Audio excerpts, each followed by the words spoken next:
The party bus has rolled into town here in Belgium. We've made the 500-mile virtual journey from Monza all the way up to Spa-Francorchamps. It's David Christie and Laura Luft with you tonight for round 3 of More Female Racers by Thrustmaster Rockets. Normally I'd have this wonderful long intro about the circuit, but Laura, we don't got time for that tonight. We need to bring everybody up to speed. What happened there at Monza? Yeah, hello David and hello Chad, hello everybody out there. And yeah, as you said, we had a really tough race in Monza, especially when we come to the leaders actually, which were Mia and Honore Rose from Jean Alesi, the 956. They had a problem because they were finishing actually on the first place, then I got a 30 seconds penalty and this threw them back to the third place. So Timea Benchik won the pro class with Adam Pinches for Anage competition, and we also have the fans rolling for them for tonight for the 977, and Sarah Dove and Olaf Savchuk, they just won the second place in the pro class. So we had a kind of mixed up there in these kind of situations, and also the M class was kind of mixed around, where Josie Austin and Ridian Lloyd Davis made the victory for Team Cake. Angel Cake 137 with their car before Mia Esports, where we had Ava De Andrade and Lucas Montresor really fighting for her place with the number 24. And also, which is kind of fun, the two married couple, Lyubov Ostretskovskaya, I'm just learning this name, and Vladimir Ostretskovskoski, they were on third place for Love 46 team with the number 46, and I guess we also have a big surprise from them today.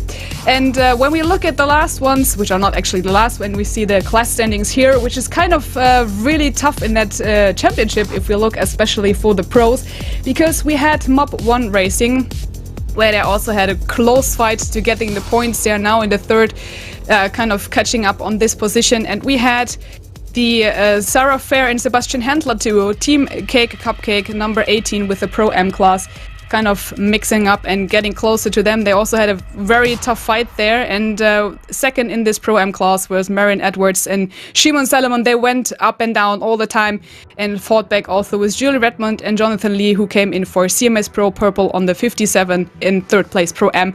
And yeah, we're flipping through that kind of quite quickly because we still have the silver ones going up, and there we see GTWR RHG female racers, the number 4, actually the number 888 car with Sarah Johnson and Yuri Turkey, who had a really tough race fighting back for their first position. Chandy Kamlukli also really straightforward with Declan Bowler. They had a good fight there also in the silver class with Celine Witcher, who came in third with Chris Corbin. So a lots of talking and a lots of points, and you see the championship is super close, especially for those racers here out there. And we have to say, and this is what you also said from the first round in Zolder up to Monza, the incredible increase in driver ability and competence was pretty good to see.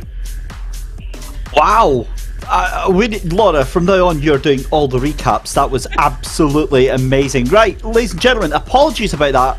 Hopefully that is sorted and back to normal. I do apologise about that. I was mucking about trying to be a robot earlier on. It's not really worked out, so I think I'll stick to sim racing instead.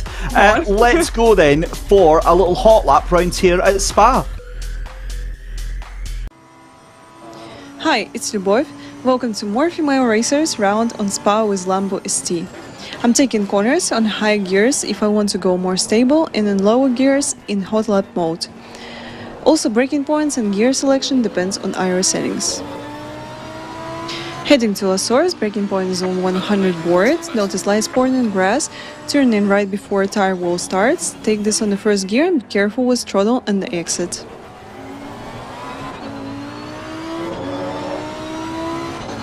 Next one is Rouge and Redillon. Keep the car close to the white wall and cut the curb on the left. Stay on the fifth gear, lift a bit to have more oversteer, don't cut right curb too much. Mix straight where you can relax, but be ready, cars will fight with you in the draft here. Go into Le Combe. Braking point is on the beginning of the left curb for a gear. Turn in when curb ends. Cut inside on the right, don't cut curb on the left. Brake a bit to load front, cut right curb and go wide on the exit. Watch out for off track. Brazil, braking point is on the beginning of the curb. I use second gear, early entry, carry as much speed as you can with a little trail braking with the car and then return on the throttle. Brake a bit for gear, be careful when you cut inside curb and you can use wide exit here. Next one is Pujon. Use outside curb on the enter and brake in the middle of it. Fourth gear, keep car more inside.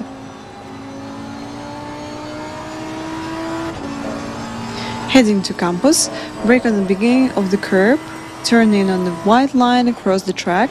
For gear, don't cut inside curb, short acceleration, brake a bit to take left turn and go to the wide exit.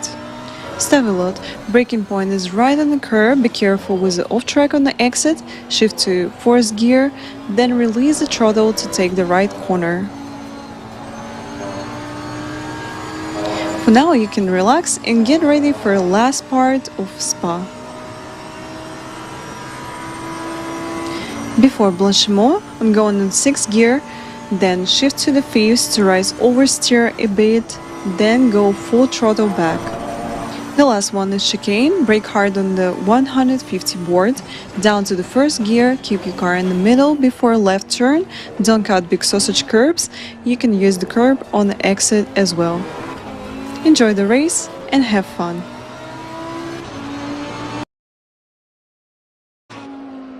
Well, Laura, one of the longer laps that we have here on More Female Racers, and from your experience, I mean, what can we look forward to tonight from the cars round here?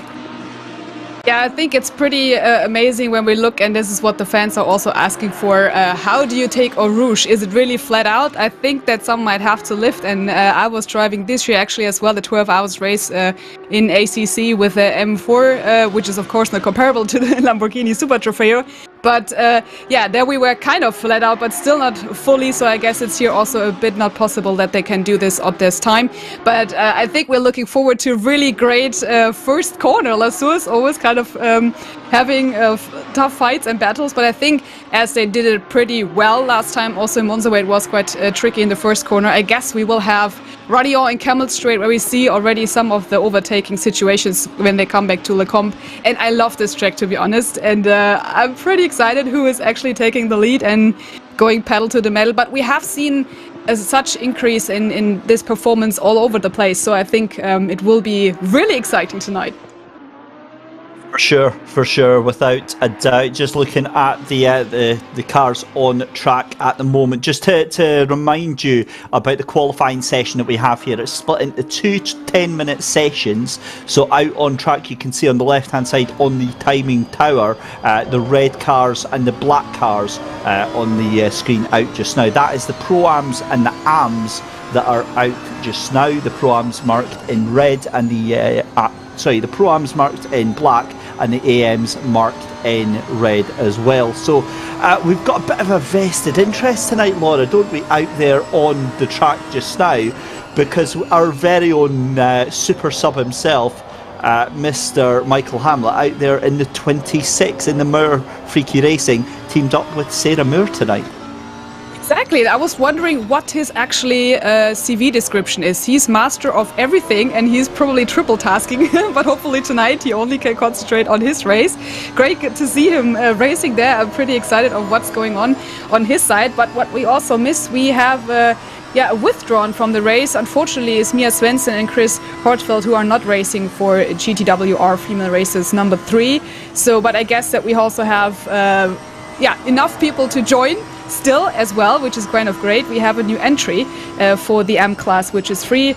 Byron Racing, Naomi Bernier, and even Nitafas. So it's pretty good to see that we have new joiners as well, as they think that this series is helping them to improve, and which is actually the actual whole purpose of it, to bring more females into this sport and having a good team buddy to cheer with them together. And this is especially crucial, I guess, today as well, when you're heading down this kind of 7-kilometer track where you have to be precise and really awake all the time. Yeah, it certainly is. It's fantastic to see this sort of protected environment for people to be able to come on, develop their skills, and enjoy themselves at the same time. I'm going to go off script actually for a little minute, because one of the questions that you hear a couple of times is like, oh, why do we need to have a female-only race?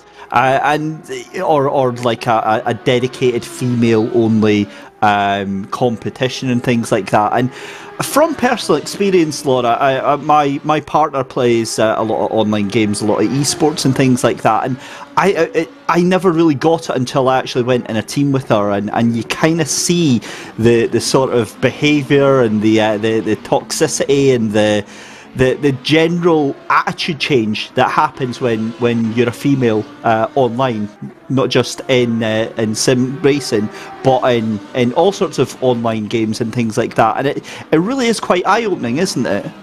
Yeah, and the funny thing is that you normally should listen to the chats in the back, because that's kind of weird, because we are constantly talking and discussing points all over the place, and you need to concentrate on the race, but still you have to have a good wing buddy to just root you through that. But it's great because ladies tend to talk about all the other stuff, which are sometimes not important on track, as I figured out, because we just chatted about the weather and all these kind of conditions. And it's pretty good because you have the same kind of understanding in some corners and some kind of situations where your temper is maybe a bit rising because you want to push through. You are just kind of, damn, I want to make another point, I want to gain another position. So it's good that you have an understanding of how this goes. So it's great here, but still you have a competition where you can also join as a male driver. So it's not like purely female, but you can also partner up. And this is pretty nice to see the mix of this. And we see also the timings coming in right now. And I've tried to learn the name in the break we had seen, and also the lap time we saw. It's Lyubov Ozaretskovskaya, and I hope this is the good pronunciation for this lap she also put together, which is a 2:25, and actually where she is heading into this session. Yeah, it was a great lap going in there from Ozaretskovskaya there, and it took me about 3 weeks to actually learn to pronounce that name, so I'm quite jealous that you've picked that up after your second rounds here. Of course, the husbands and wife team for them just now. 2:25.359, a whopping 1 second ahead of Josie Austin in that 1:37 machine, but I think this could be an improvement as well. Could we see into the 2:24s from Lyubov Ozaretskovskaya down into the chicane then for what is going to be, actually she'll get another lap out of this as well, teamed up of course with Vladimir Ozaretskovsky in that number the number 46. Wow, 2:24.840, Laura. That is an absolute bombshell of a lap. Yeah, and I think that I pretty like this track, to be honest, because they were also kind of into training quite good in this kind of lap time position. And we also have many others who are following their lead, and we still see not everybody on track right now, but this will come because we still have 9 minutes left. But it's a pretty good, decent time she's putting together. And we see Julie Redmond here for the CMS Pro Purple. And also what we have to say is that all the ladies have to do the first and the last stint in this race, or being like the person not the fastest on that track. So they have a lot of track time, because later on we also have 23-minute stints, which is 3 times the case, or 20 minutes, where they actually change quite often. So it's good that you have more track time, and then you can enjoy the beautiful Spa-Francorchamps track as well with this car. From what I see right now, they look pretty stable in terms of the setup, so they did all pretty good job, I would say. I think that's absolutely spot on, but the final time's coming in just now. Said Fair comes across the line for Team Cake Cupcakes. No improvement on that one. Decides to take a little detour over on the left-hand side there, and you can tell that she's not having to pick up the repair bill for that Lamborghini. We saw the track guide, the hot lap earlier on, and again, it's one thing to bear in mind is the fact that this is the Lamborghini Super Trofeo that we are driving here tonight. A very, very different car. This is a wild beast to handle, and in all honesty, if you think you're going to be going flat out up through Eau Rouge, it's not going to be happening. It's not going to end well, and you're going to have a very awkward conversation on Discord after that one. Talking of conversations, one thing, going back to that point you were making earlier on there, Laura, I was watching Altea Book's stream from, I think it was a couple of weeks ago actually. It was actually from the opening round. That's what it was, from Zolder, where she was involved in one heck of a collision just before the start-finish line. And what I loved was she was getting coached while she was driving, and just the calm, reassuring voice. I think it's fantastic to see that the development work that's gone on with these drivers through the couple of weeks here. And again, like we saw last time out in Monza, the difference between round 1 and round 2 is amazing, and I think this sets us up very, very well for tonight. I would say as well, because you really need someone to bring your calm down and also reassure that you have the confidence to be out on track and be where you are in your position. And what I really find interesting, and this is what we probably have to ask the married couple of how that goes, because we normally know if you are sitting in a normal street car racing together, now they have their own simulator, I would say. This is a different story, but they come pretty well prepared, and I think they have a lot of fun racing together. And what you also said, if you have the same kind of hobby, you can do this with your best partner in crime or with your friends together. And this is what I always talk about. And sometimes I'm feeling like a parrot because I always repeat myself. But it's so great to see that everybody, especially in sim racing, they stick together, they help each other out. There is not this kind of rivalry. Of course, yeah, we are all on this kind of professional level, at least the drivers we see here as well, because I'm not counting myself in, to be honest. But yeah, you see that they're really helping each other and giving some tips. Not sharing, of course, all the setups, but you have somebody to approach to, and this is what I really find great, to have this kind of united nation and everybody around the world trying to be together in this sim sport, which is kind of nice. And also what we see on the chat, it's great that everybody is joining in from all different places, making this also a nice and interesting race. And the last time I was actually asked by someone, is this a real race you commentate on? I was like, yeah, you see, it really is from kind of the action we see on track and how detailed everything is, and especially what we also talked about last time, the livery, the details they put into all their kind of car settings. It comes together as a full, and it's great that we have the support around, and also especially in those teams. Yeah, it may be a virtual track, but it is real racing that we have on display here at the SimGrid for sure, as we saw Sophie Eronwin in that number 7 machine taking about 3 seconds off the lap time. That was a rather new way, I think, going across that corner there, that left-hander along the grass there. There's Mia Rose just out of the chicane then, and I think, if any driver is going to be green and ready to go, it's going to be Mia Rose, and what a surprise, 2:23.595.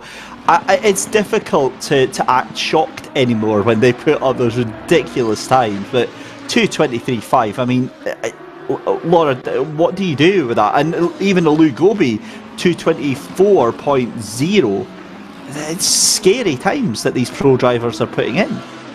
Yeah, this is great to see, and also the first ones are really close together in Sarah Moore, which we see here. I mean, she's racing W Series, so this is kind of great to see that some real racers are there trying to battle with the sim racing, and let's see where she is heading up to right now in 12th position, and Michael and also on her side. But this is what we also talked about last time, right? If you have those I call them roses, I hope they don't mind, but this kind of duo, they are so strong on every racetrack, on every time, so consistent. It's really hard to crack. And Elugobi also was strong last time, so I think that they have really long night training sessions to pick that up, and this is good for us because then we see kind of a lot of fights hopefully today in Spa as well. So obviously we've spoke about Michael Hamlet being teamed up this week and jumping in behind the wheel. What do we think? Do we think that that's going to be a benefit, or is that going to be a little bit neutral having him behind the wheel? Because he is fast. I mean, obviously, I get to make jokes all the time about Michael, but we've been on track a couple of times and it's never worked out well for me. I've always ended up either retiring from the race or several positions behind him. How do you think he's going to fare tonight? I think they both make a strong pair because I don't know them personally, but I guess that they have a good reason to be teamed together, and I think that they make a good position. And I'm keeping my fingers crossed because it's great to see that everybody around jumps from position to position and jobs to jobs, and then sitting still in the simulator and trying to make their time free to race. I would imagine, and maybe you know that, how often he trained for Spa. Maybe that comes into consideration. Imagine it's not very much, to be honest, because it sounds like it was a last-minute change for that to jump into that car behind the wheel of the number 26 there.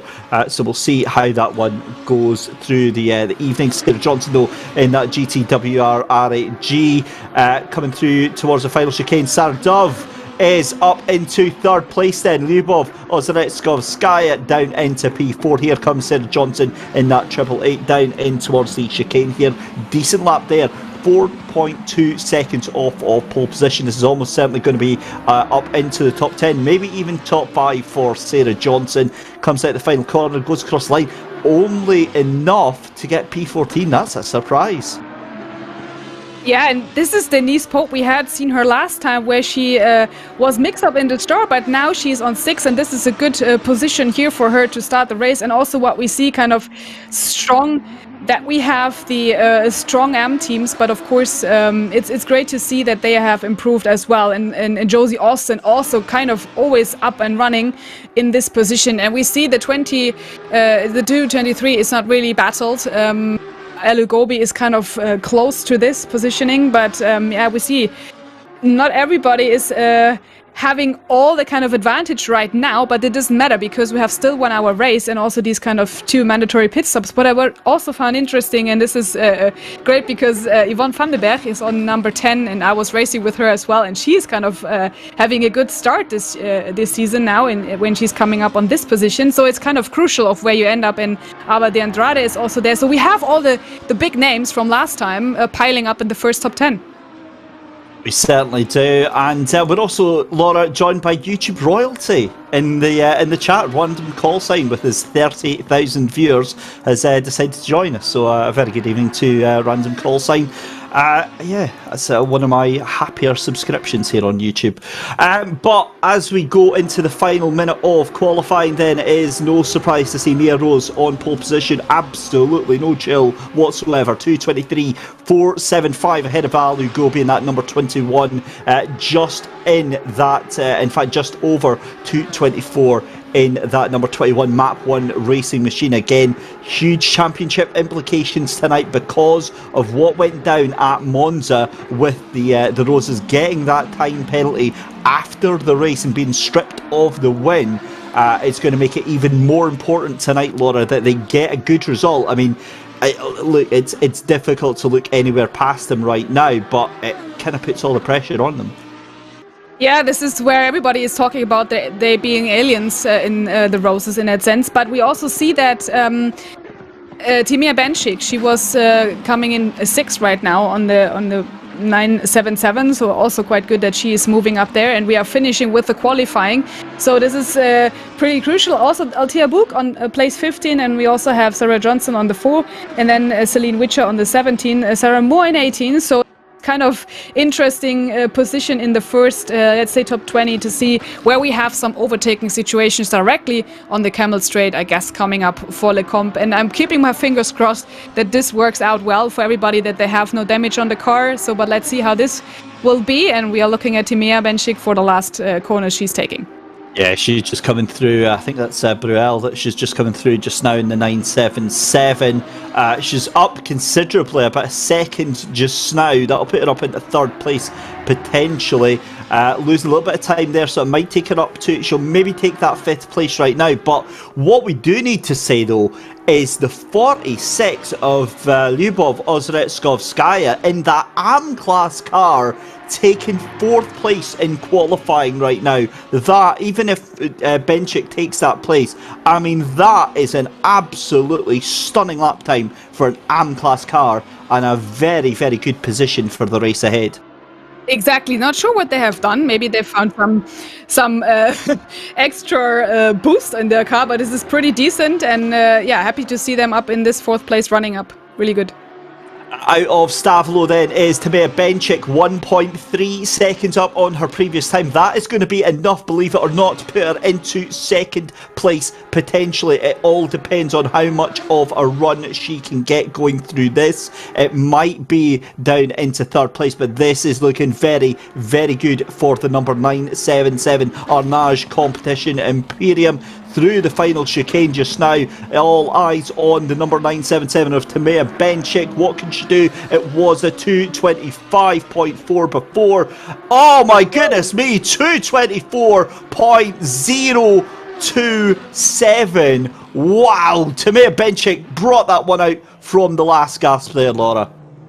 That's pretty tough racing, and also great to see that they tried to do this last minute. This is kind of, yeah, pressure timing what they do here. And Sarah Moore we have in the last quarter as well, coming up the straight, and maybe she can pick it up. But what a race from her, and this is really good to see that she's starting on the 2nd place. All very interesting and all close together in this position as we see here on the table. Good Lord, I mean, let's just take a second to reflect on that time from Mia Rose there. 223.421, over half a second ahead of everybody else on the field. Timea Benchik in 2nd place, Alou Gobi in 3rd. Sarah Dove sneaks into that 4th place, and that puts Lyubov Ozretskov-Skaya down into 5th. But that, for me, what an amazing, amazing performance from that AM class driver in the 46 just now. So, wow, we get ready to go live here at Spa, and Laura, I mean, it's going to be one of the scariest starts here in sim racing. Before we talk a little bit about that, Thrustmaster, as always, a huge thank you to one of our longest standing commercial partners here at the Sim Grid, offering us a 10% off discount code here when you use the code TMRockets10. That's TMRockets10 in aid of the title sponsorship for this championship. Of course, Thrustmaster Rockets, the title sponsor here. So get yourself 10% off any of their products over at their web shop when you use the code TMRockets10. Laura, my question being, the run down Eau Rouge and up through Radion, what on earth can we expect? The thing is that also there you have sometimes really off tracks you have to calculate into your account, because when you come wide there, this is having some problems later on for your kind of penalties you get. But I think that we might expect and hopefully see that they are just kind of holding back in the first round, to say that maybe after La Source and Radiol they just try to sort themselves out on the Camel Straight, because you have the time, right? It's not pressure to do this before Eau Rouge.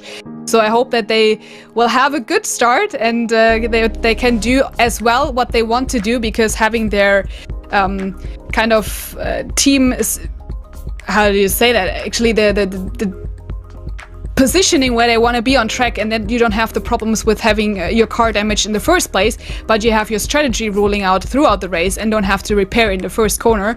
So that would be good to see if we have a smooth start and then having good traction and action on track. So, but the problem is, if I say anything, sometimes it's really like the commentaries kind of bad luck, because it happens all the time that then we have fights coming up pretty narrow. So I hope that we see a good first round and first corners there for everybody to have enough space on track, because it is tight. But I think the 60 minutes will give us enough opportunity to sort out the well-owned positions of all of the drivers, and I wish them good luck and keep my fingers crossed as always. But I'm not sure, what are your predictions for the race? I don't know, I've fallen into that one many a time, Laura, and it's usually me with the commentator's curse on that one. So it's nice to have somebody to blame tonight that's not myself on that one. But let's take you through the grid, and then we will talk more about predictions. On pole position then is the number 956 Jean Alesi Esports Academy. No surprise whatsoever to see Mia and Enore Rose up on pole position. It's the 977 Arnage Competition X Imperium, Tamea Benchik and Adam Pinces. Then it is the number 21 of Map 1 Racing's Alu Gobi with Jens Kaiser in the car tonight. It's then the 177 GTWR Female Racing number 2 of Saradov and Olav Sochik in the 177 on row 2. Row 3, that amazing performance by the husband and wife team, Lyubov Ozretskaya in that 46 machine alongside the 102. Turn 1, number 3, that is of course in 6th place of Natalie Lee and Stavros Konstantinidis in that 6th place. Jenny Kamugli in the 101, turn 1 meets Biscuit car, is alongside Denise Pope in the 79 NSN Racing Wild Things. In 9th place, it's going to be the 828 of Eris Aphelion in the GTWR Racing number 5, alongside Josie Austin in the 137 Team Cake Angel Cake car in 10th place. Row 6 is going to be the number 24 of Eva De Andrade for Mia Esport, alongside the number 57 of Julie Redman in that CMS Pro purple car. Verena May in the 104 Turn 1 Stargirl Racing outfit starts alongside Sarah Johnson in the AAA GTWR Female Racing number 4 outfit. Altea Book is in 15th position, a little bit lower down for Altea tonight. Watch for her to make through in the course of the race in that pro class just now in the 150 GTWR Female Racing number 1 outfit, alongside the number 18 of Sarah Fair in Team Cake Cupcakes. Then you have got Celine Witcher in the number 100 Turn 1 Canada machine, alongside number 26 of Sarah Moore, who is out there with our very own Michael Hamlet tonight. It's then the number 7 of Sophie Aronwin in 19th place, alongside the 587 of Martin Edwards in the Edison X RST outfit. Then you've got Andy Lab in the 316 Strix Racing machine, alongside the 300 of Free Bajon Racing's Naomi Bernier. Welcome addition for them two tonight. It's then you've got the 997 Hot and Spicy Beta Bachenska, who found themselves in all sorts of troubles at Monza last time out, is in that number 997. In 23rd place is then the number 8 TGN Ladies Racing of Denise Joubert. You've then got Hedda Rangseter in the 103, Nathan Pierce in the 152, Charlotte Robertson in the 11 in 27th, and at the back of the grid, Scarlett Zanoni, 35 seconds. We're about to get a formation lap here, and yeah, Laura, this is starting to get a little bit exciting now. And it's a full grid, as we see. It's colorful, it's great to see, and then we have also the 20 seconds countdown coming up right now before we head into the first corners, and then, yeah, I'm pretty excited. Well, formation lap is going to head away. As always, the cars will have no contact enabled for the first half to 3/4 of the lap. Then they get the virtual order from race control to get themselves into double file. So important with such a long lap here, Laura, to use that to the ability to get the brakes warmed up, to get the tyres warmed up as well. Yes, and also to bring a kind of yeah, let's say balance into your adrenaline rush and level, because that's what I can imagine is for some racers always still the case, because you're nervous in front of a start and before a start all the time. So this is quite good to check the last points with your teammate to make sure that you are well prepared for this. And I guess it's also good that you have this kind of first lap to just sort yourself out before they really start fighting each other. Yeah, and this is, as you said, really important to make sure that your car is prepped for all the tires, pressures and heats you need in the brakes as well, that you can make a good impression on the start. So obviously you're no stranger to sim racing, Laura, and you've done your fair share of endurance events. Have you started any, and if so, what is going through your head at this point on the green flag lap? What's the pressure like, and what do you have to get done? Yeah, normally I'm trying to turn off my head, to be honest, in the first kind of quarters, because I'm always pretty nervous for any start. I mean, it doesn't matter if it's real racing or it's sim racing. So I'm trying to breathe and trying to make sure that everything is correctly set, because this is what you have prepped before. And then you make sure you don't lose time between or during up the warm-up lap to your mate in the front, and not to be too close to just miss the braking point and then maybe smash your car or lose it on this round. So I'm trying not to think too much and just go with the flow and see what the others are doing and can be the observer, because then you come into this focus zone, which I normally need to be fully aware that once you hit the pedal to the metal, you're right straight back on track and don't have a lot of gaps before the other cars or for the other runs. So this is what we see right now here. There's a huge gap between 3 and 4, but they're picking up right now.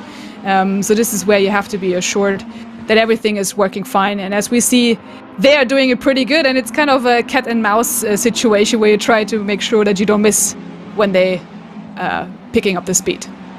Yeah, certainly are. So the car's just making their way around through Double Gauche just now, on the way down to Lefania and then through to Campus just now. Just to remind you, Mia and Enori Rose, current championship leaders in that 956 outfit, in pole position for Journal AC Esports Academy. Alongside them is going to be Tamea Benchik in that 977 Arnage Competition X Imperium.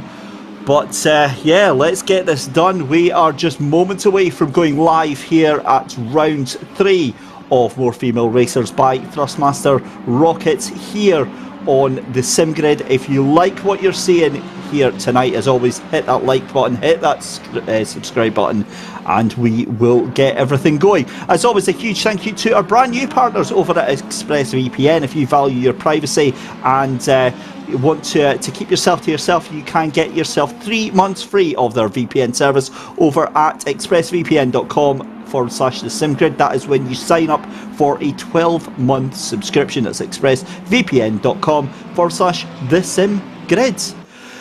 So we're making our way through the final couple of corners now, coming through Blanchimont and then up to the chicane.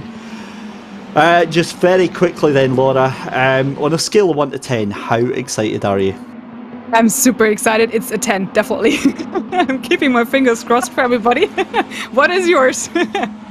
Yeah, I've got to be honest, I'm super excited to see this. Really looking forward to the cars making their way into double file.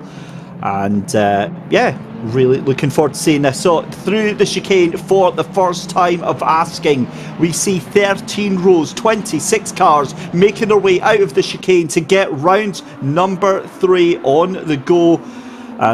Got to be honest, I am so excited. The cars all coming round, and this is the problem, Laura, and I think I was getting caught up in that as well. Is the fact that, of course, the green flag is actually after this corner here. So I always get, because that's where the finish line is, but the start line is actually round the corner on the run down to Eau Rouge here. But we'll come back to that in just a second, because every single time that catches me out, but never mind. Right, 13 rows in, we are getting ready to go. Mia Rose is going to lead all 26 cars down the hill here Who knows what's going to happen? I've got absolutely no idea, but one person dying to get in front is Timea Benchik. This, you feel, is going to be the only chance they've got right now to get ahead of that 956 car as we go green flag racing here for round 3 of more female racers by Thrustmaster Rockets. The cars on their way up, and for the first 10 cars, it's all looking relatively good so far. We've got cars spinning off into the barriers in the background, and from what I can see, it's just the one car off there, Laura. Yeah, but other than that, it was pretty decent of what they have done, and I think it's a 158, if I'm not mistaken, who is kind of back in the grid, but they have seen overtaking positions, and this is great that everybody has kind of made it through where there is somebody going wide and also into the exit, which is not a problem because rather than having a contact going wide, coming back on the track. And here in the first place, they're all, I mean, this is a good starting position anyway if you're up in the front, that you don't have this kind of issue, but yeah, they are not piling up in the back, so this is pretty good, and everybody had a great start, and we see that they are following each other and giving each other space and enough time to just roll this first round here in Spa-Francorchamps kind of straight through. But and I'm so lucky that they just heard myself, I guess, speaking when I just said, please get everybody the chance to drive through that, where we see that there is a small crash in the back where we are right now. Verena May, she's back in the pack on 28th position, but nevertheless, if everybody is having a good time and also having the chance to still race and have not really huge damage on the car, that's the most important thing.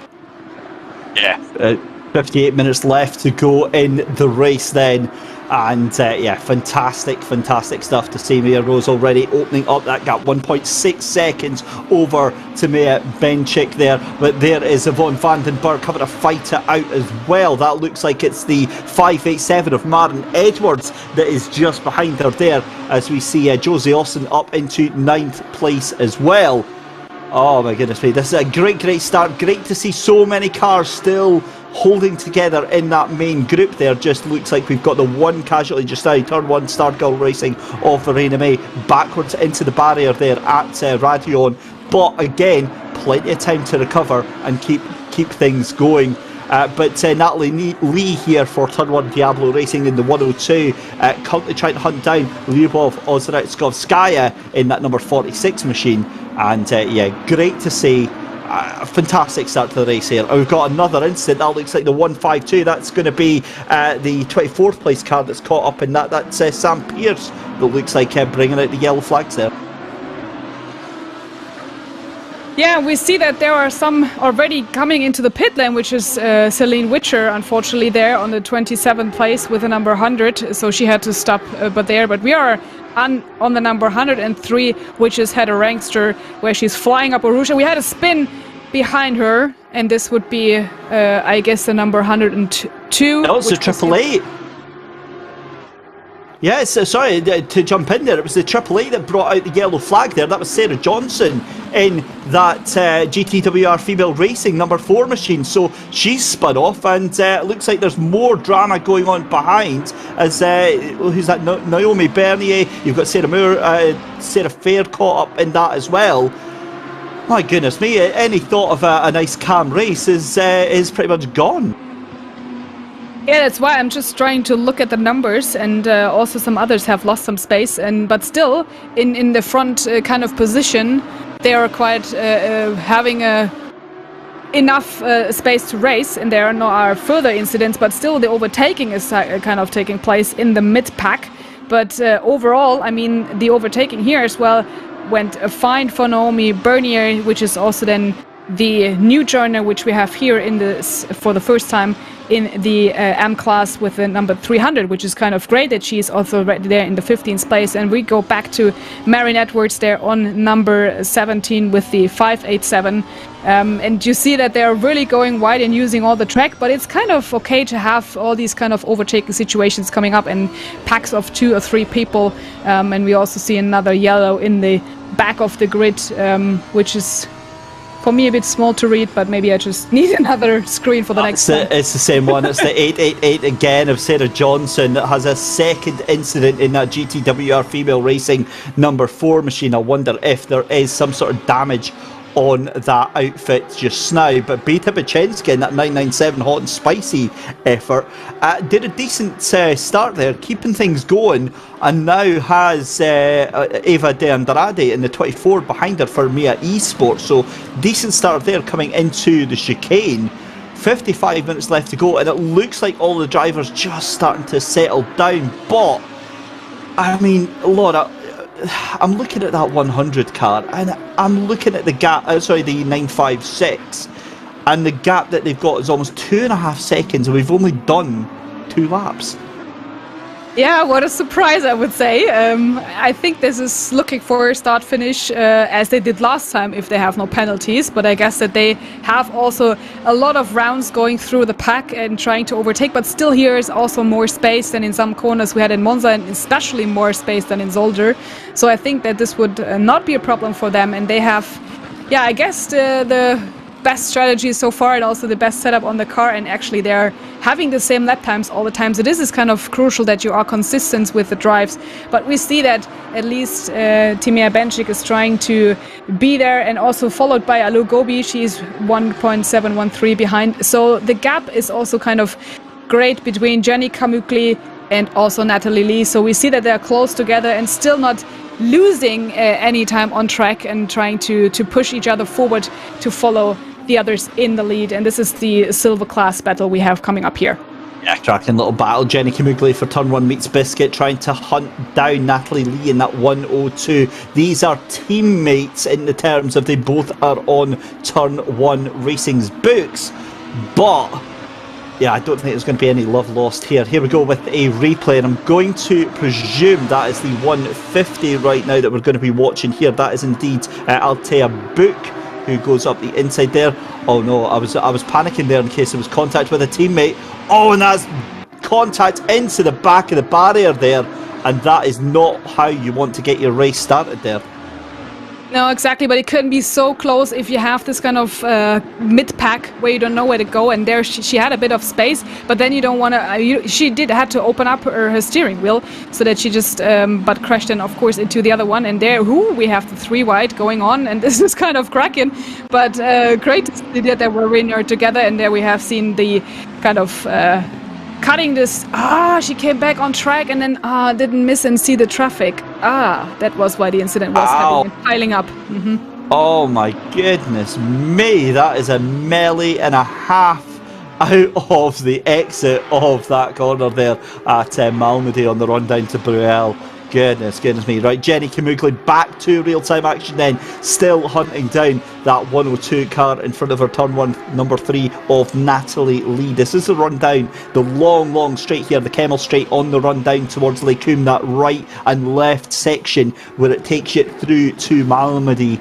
A very good overtaking opportunity, but just not close enough is Jenny Kamugli, so going to have to work a little bit harder and get themselves round. But again, I have to absolutely take my hat off right now to Lyubov Ozretskovskaya in that number 46 machine. That AM class car in the lead of the AM class and in the lead of all 3 other classes as well. Would you believe it?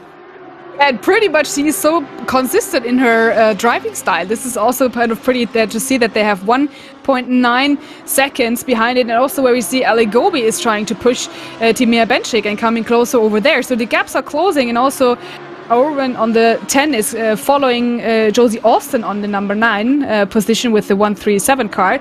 This is great to see that they still have some more to push forward and also gaining more confidence now, because you have to go and get into this run through and into this flow you have once everybody sorted out the first 2-3 laps of this track, and now you can concentrate on closing gaps and fighting for position, which is actually kind of great to see that we have also then another replay where we want to see what has happened here, where we saw the car number 18 going wide, which is actually kind of the problem in that sense, but then coming back on the grid, this is where you have to make sure that you don't spin anybody and miss anybody, which was quite there, but then the spun off came from the other cars.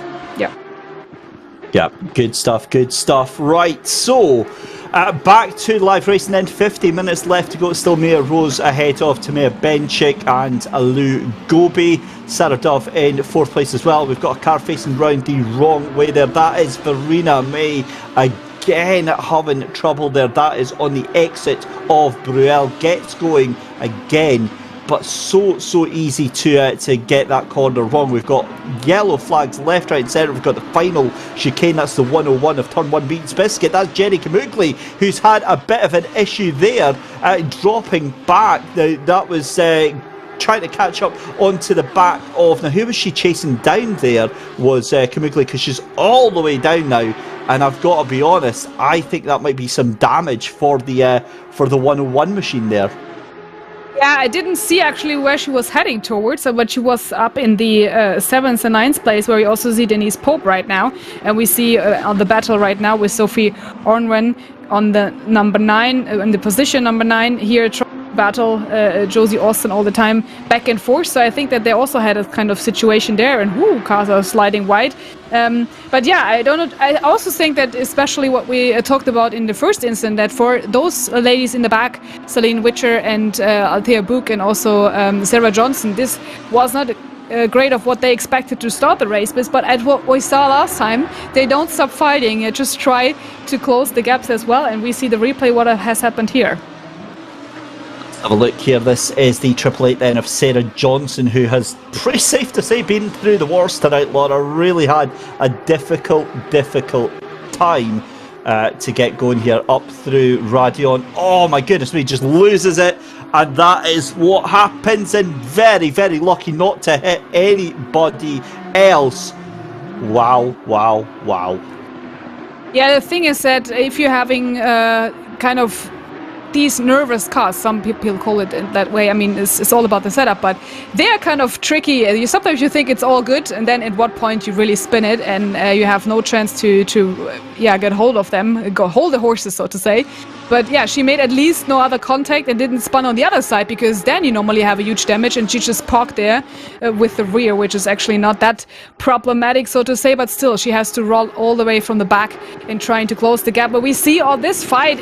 This is really great to see their side by side going in parallel and not touching each other. This is really great racing from those two female racers here, Josie Austin and Sophie Ornwen. They're trying to battle each other down 8 and 9, 8 and 9, and also you see who is coming behind. They also have another one trying to be there in the end, which is Redmond trying to make the gap, and this is what you always have if you just have two people fighting with each other. The third one is the lucky. Hopefully not in that case, but let's see.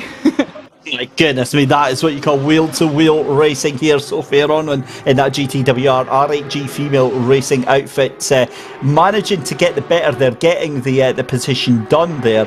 But again, these cars look so precarious coming up through Radion there. They're almost dancing on the edge of traction and on track limits as well. Mia Rose now has absolutely checked out, 7.5 seconds ahead of Timea Benchik, and while this is exactly what we've seen through every other race, I guess Monza taught us, Laura, that you can be in the front, but again, you have to have that patience and you have to keep your nose clean.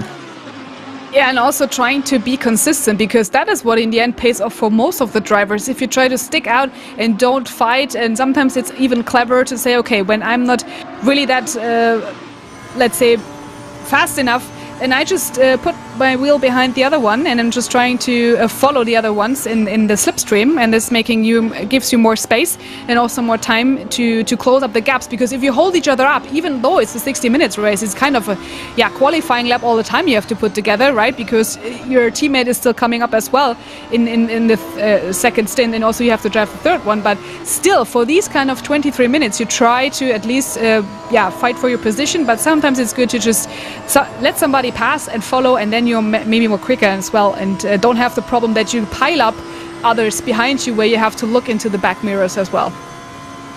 So, wild race developing here just now. It's still, as we said, Mia Rose and Theonore Rose in that 956 outfit just now in the Jean Lacy Esports Academy. Up in front in the AM class, it's the 46 of Lyubov Ozaretskovskaya in 5th place there, but in the lead of that class as well, it's then Natalie Lee in the lead with the 102 in her class, and then it is Julie Redman in the number 57 CMS Pro Purple Machine in the lead on that class as well. So again, while the one battle maybe at the lead is stretching away, there's all these little class battles going on as well. So it's, yeah, fantastic stuff. Yeah, and also Jenica Mukli is having another position up because she moved up to the 20th position. So it's kind of good to see that also the other ones are trying to close the gaps, and we see that all over the track right now, where we have Julie Redmond also with a gap of 9.7. trying to chase still the number 137, and we have Ali Gobi here. She's also trying to make a hold of Timea Benchik, but the gap increased a bit of 1.354 seconds, where we also see in the other classes, and where we jump right there to Julie Redmond. Thanks for having her in the picture, where you see that they both trying to close the gap to number 8. So this is kind of a 3 battle we have coming up for CMS Pro Purple, which they also quite had a good race in Monza, and forward, and especially love that kind of livery, to be honest, really trying to cracking that down. And she's kind of a consistent in her lap time, trying to chase Josie Austin. Certainly is. So Julie Redmond in that CMS Pro Purple doing decent lap times as well. I mean, that's the one thing that's really surprised me, is the pace has been so consistent. Top 10, with the exception of the alien that is Mia Rose right now, all lapping within 225 to 227s right now. So yeah, really good. Exactly. I mean, the aliens, this is definitely something on another level, and maybe we should give them another class. Maybe they are a superstar class. Trying to, and this is what we also talked about, right? When you talk about the couple, Lyubov Zoretskovskaya, where there are actually and this is what we talked last time about it, when you are in a M class, some people are really so fast that they should be moved to another one. But this is great that we have the diversity, especially in the Silver M and the Pro M classes, so that they fight for positions no matter where they are on track. And yeah, it's great to see that also still in the front we have Ole Gobi trying to keep a hold of that. But now we see Josie Austin with the team Cake, Angel Cake, trying to make her way through the corners here, but she's coming into the pit lane right now, so she's the first one starting with the pits. It's quite early as well, because that's outside the 23-minute stint, so of course we'll see how that one goes, but that might be just the maximum. So yeah, very interesting to see.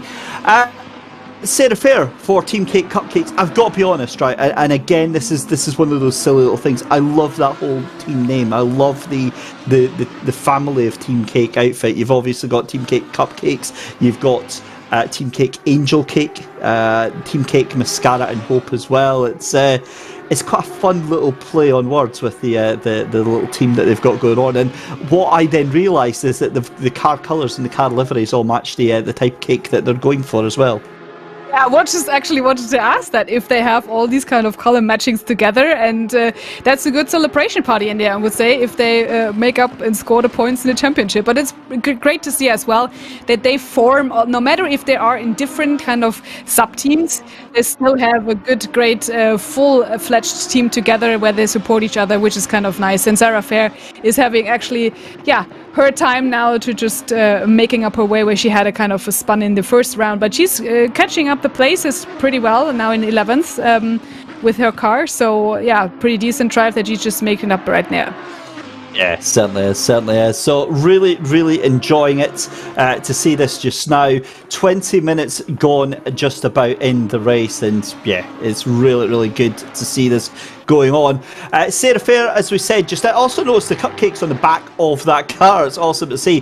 Beta Bachenska, after that, you know, that lap 1 incident for Hot and Spicy, there must be some sort of damage on that car, because you know she is an absolute magnet for everybody else's problems in that 997. But 16th place, I think they'll take that just now. Lou Gobi though having a look at Timea Benchik. Timea Benchik goes into pit lane, and Lou Gobi then into second place. This is awesome stuff.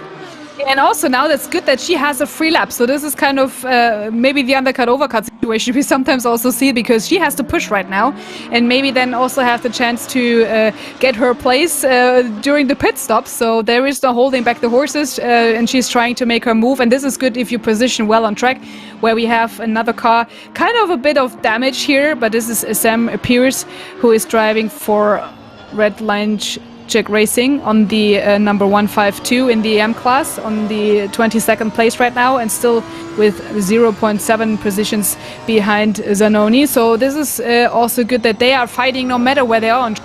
It doesn't matter if it's position 22 or if it's 15 or it's 1. So you always have these kind of close fights together, where we see some others coming into the pit lane right now as well to get their driver change done. And look at this colorful car. I really like that they have put so much effort in here. And yeah, we see if Sam can really pass maybe on the next position and next possibility.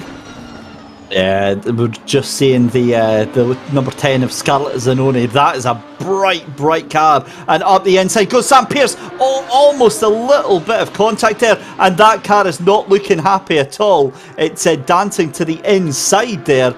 But I think it's going to be a case of trying to regroup and get things going again. I just noticed there the number 100 Turn 1 Canada outfit of Celine Witcher and Chris Corbin currently with a drive-through penalty just now. They're into the pits. So does Sarah Johnson in that 888 car as well. I wonder if that is track limits that they've breached on that one. But again, we're now starting to come down into that pit lane window. Sam Pearce for Red Line Zach Racing into the pits, and I think the tyres had gone, just overdriving the car there. You saw it twitching through the final couple of sections on the circuit there, through Stavelo and then through Cours Paul Frier, and just not happening. Eva de Andrade got a little bit of company in pit lane there. That's Denise Gilbert in the number 8 for TGN Ladies Racing.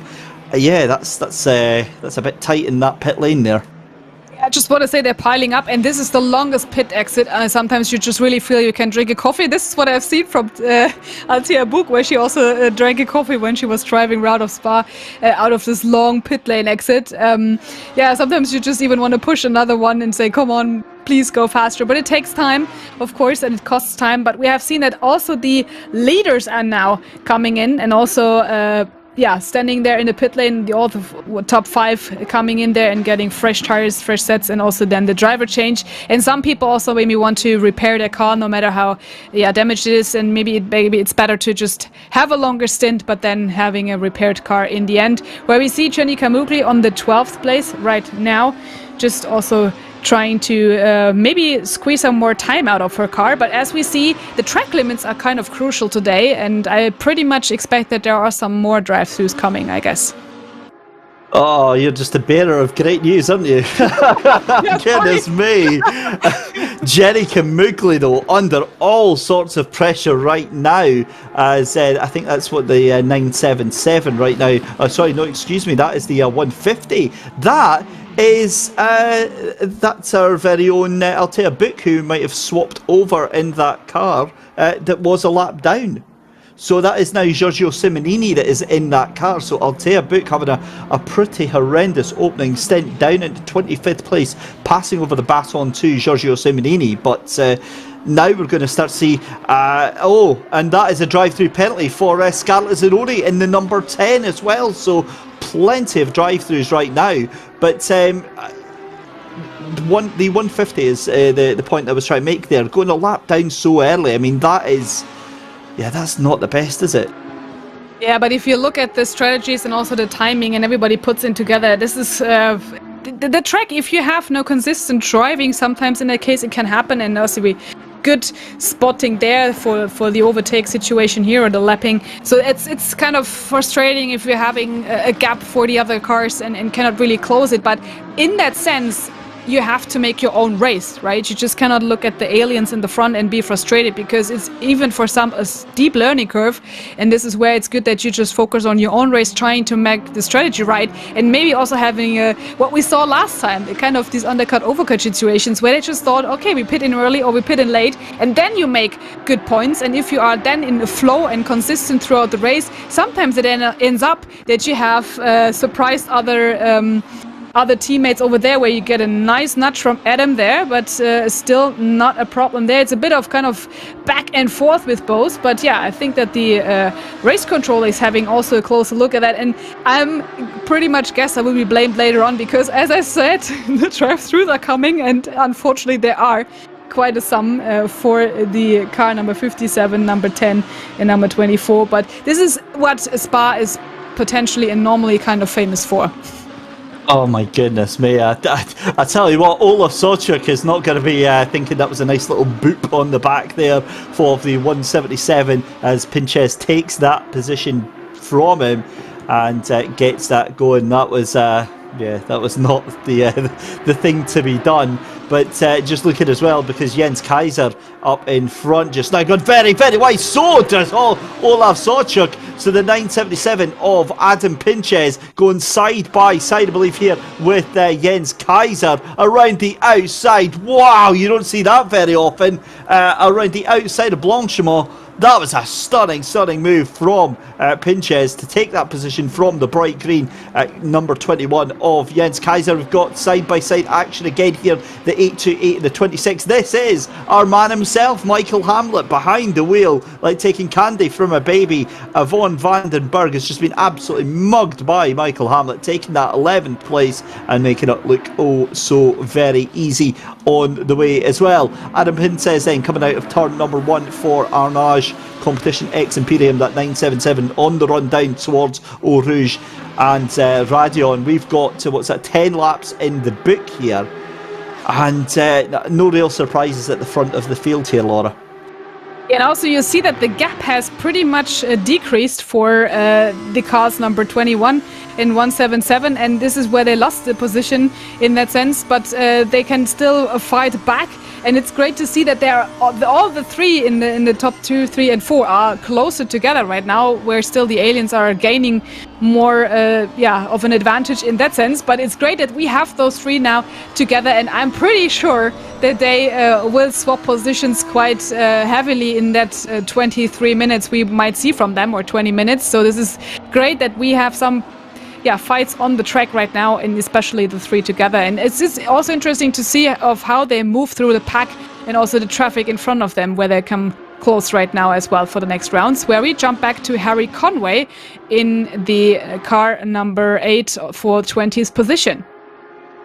So, you know, when you're way to say something, you're not too sure about if that's a little bit too cheeky or not. You know how successful cars get that success ballast? I'm wondering, is that what Michael Hamlet is tonight? Just try and slow the car down a little bit. I'm not sure. Maybe we should ask him. But Michael Hamlet did a cracking job up in 11th place. He's making short work of that. Next person for him is going to be Sebastian Handler. Meanwhile, 2nd, 3rd and 4th absolutely nose to tail coming through. Where's that they're at now? That's Stavilo that they are coming through just now. You've got Adam Pinches trying to make a little bit of a break right now in that 977 machine, but he's not really able to get away too far from Jens Kaiser in that number 21, the 977 Arnage Competition X Imperium, trying to hunt down or trying to get caught by Map 1 Racing. And again, this has large championship implications, because Map 1 Racing are in 3rd place in the championship, and you know, Arnage needed to get that 2nd place to get the 2nd place in the points. Meanwhile, Daniel Ostrand for Strix Racing side by side. This is a proper battle going on right now. That is the number 8 of Harry Conway that he is battling it out with just now as well. Oh my goodness me, Conway's going to have the inside line, so they're going to have to think better of it on the exit of Bruel on the left-hander on the run down to Double Galshare. But what a run there from Daniel Austin. Tries to think about it, but Harry Conway having absolutely none of that, Laura. Yeah, and also you see that they're pretty close fights, and it works out if you have a good view around yourself and trying to knock that down, and still they're just trying to switch positions back and forth, and it's great to see that they have the goodest and best time on track. But you see, if you're in the slipstream, it's sometimes a bit tricky to move the car around, and it's some unstable points you can definitely score here, where we have seen a small kind of run off the 46 here. But yeah, great to see that they are also fighting in such close positions in the back of the pack, and where we also see that Sebastian Handler is on 0.7 position close to number 9. So this is where we have two people coming together, and now this is the Camel Straight where they're racing each other on this positioning, and Sebastian still have the advantage here, but they're trying to make the moves, and hopefully this is gonna end up in a spin, because normally you just have one time you are allowed to cross the lines. So yeah, it's pretty interesting to see what they do here. The Cupcakes won. And back to the battle then with Daniel Austin, Strix Racing 316 trying to hunt down Harry Conway. A great move done by Daniel Austin. So we missed that because we were looking at the action further down the order here. And yeah, awesome stuff. As we head to the halfway mark of the race then, 30 minutes of round 3 here at Spa in the books, already done and dusted. And again, it is the Journalistic Esports Academy team number 956 out in the lead just now, and Nori Rose behind the wheel of that one just now. But yeah, this is it feels like the calm before the storm, doesn't this, just now? Yeah, it's not over yet, and we still see that they're trying to make advantage of each other, but right now Daniel Austin is just trying to make his move away from this and trying to increase the gap he has, which he's pretty much doing right now, where we still see the others are fighting for positions and also the others are getting close together. And I like that kind of competition, right? Because you just always try to make a move and don't hold back if you have the opportunity there. But I guess they have also like the happy dogs sitting there as a family together and cheering up for them, and they can concentrate on the race right now because he has increased his gap of 1.6 right now. And we see another close one where we've talked about Michael Hamlet here trying a nice and super easy overtaking of his it's really good to see that he is making the move up to 10. I don't know about that, but no, that was a great move from Michael there. It was actually very, very easy because Rydian Lloyd Davis. Oh no, Rydian's lost it on the exit of turn 1. So easy to do. Just pick up a little bit too much throttle, gets it around and over-rotates the car, and let's pretend like we didn't actually see that happen. Olaf Sawchuk then, and a little bit of a moment there. Again, you take the curbs here at your own peril in these cars, unsettling the car, and that's what happens when you push that car a little bit too hard. For Olaf Sawchuk, we'll keep an eye on the penalty channel because Race Control could very well investigate that earlier moment with Adam Pinches in that 977, who's all the way up into second place there. So just having a look here, Nipam Shah, who is race directing if Michael Hamlet is racing. We have got quite a broad team here at the sim grid, and I'll come back to that in a second because Olaf is absolutely sawing away at that wheel right now, and that car is looking very, very twitchy and very, very unstable right now, Laura. Yeah, and 107.7 is also 4th in the championship right now, so they're trying to make the move and hopefully gaining some more points here, but as you said, sometimes a bit tricky also if you go really wide and trying to make advantages of all the different spots on the race, so they have to be really sure that they don't miss kind of all these track limits. But right now he is trying to push the car really in front of him to get the advantage there. But it's good to see that they are closing each other up, so Jens Kaiser has to be looking everywhere in his mirror to make sure that he has a fully white Lamborghini Super Trofeo, making it as big as he can when we come now to Eau Rouge, and having a great camera's perspective here to see of how they just make their way up there. Oh, getting wide in the front, but good position here. He's coming really wide, is what I wanted to say, because that is actually now an advantage he gained cutting this corner, and pretty much see that he has another, let's say, point on his, point to make here.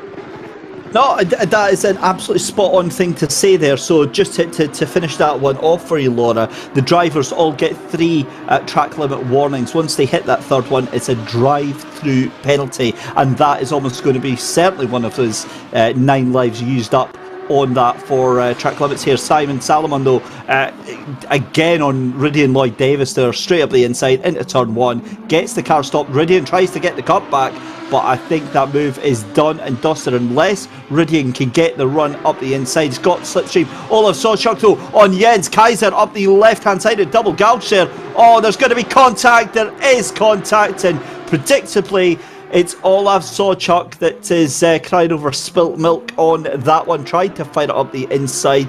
Jens Kaiser was having absolutely none of it, and I've got a feeling that Olaf is only going to have himself to blame on that one, Laura. Yeah, exactly. I didn't want to jinx it. That's why I was stopping my comment before, because that is actually where sometimes I think they might just listen to us, especially when they drive. But yeah, he has to close the gap right now and making sure that he doesn't catch any further off tracks here. But yeah, that's what it can be. Pretty short and narrow. That at some point you have to, yeah, keep the eye on the track and then trying to close the gap. But he has also then another one following up from him. It's the number 79, but it's still 3 seconds gap, so this shouldn't be another problem. But you see from 0.2, now it comes back to 7 seconds. He has to pull back again. But it can be really tough, especially on that level. But yeah, it's good to see that they at least try and close the gaps all over the place. I think that he's pretty good in that, because now he has a free track and clear track where he can concentrate on his racing line he want to make. Yeah, for sure, for sure. The other thing we've got to think about, Laura, is the fact that we're almost at pit stop time again. We're almost about to see the ladies jump back in for the final stint here. And in the case of Inori, obviously that's handing it back over to Mia. And then you've got Adam Pinches in that 977 handing things back over to Mia Benchik as well. And again, it just adds that different dynamic to the mix here right now. Yeah, exactly. And I'm pretty not sure who is taking up the lead right now and trying to be first in the pit, because that's what we experienced last time as well. They're trying to wait until the last minute and don't give anybody a hint or a nudge to come in first. But yeah, I pretty much think that the pit window opens for some of them who have started as well early, where we see Daniel Ostens again here. He's being chased down by the other ones, which is the 997 back behind him, and also Conway coming closer together. And now we have a quattro driving around the track where you can definitely change positions, which we will see. And we have Errol very hot and spicy, which we have seen before, kind of pushing it really hard.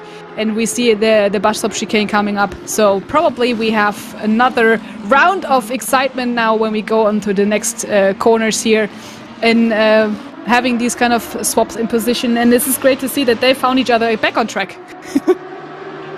Certainly, there's 23 minutes left to go in the race, and again, the conversation is about taking Rouge and Raduan flat. And I made the comment right at the start. I put my neck on the board and said you can't take that flat. Maybe if you're one of the top 2, top 3, then maybe you can get close to it. But for everybody else, it's just too difficult. You either have to lift at the bottom to get the car pitched in, or you're lifted off while you're going up through the top there, because it just makes it so difficult. The margin for error, Laura, is so support that it makes it almost not worth it, given that you're constantly in these battles right now.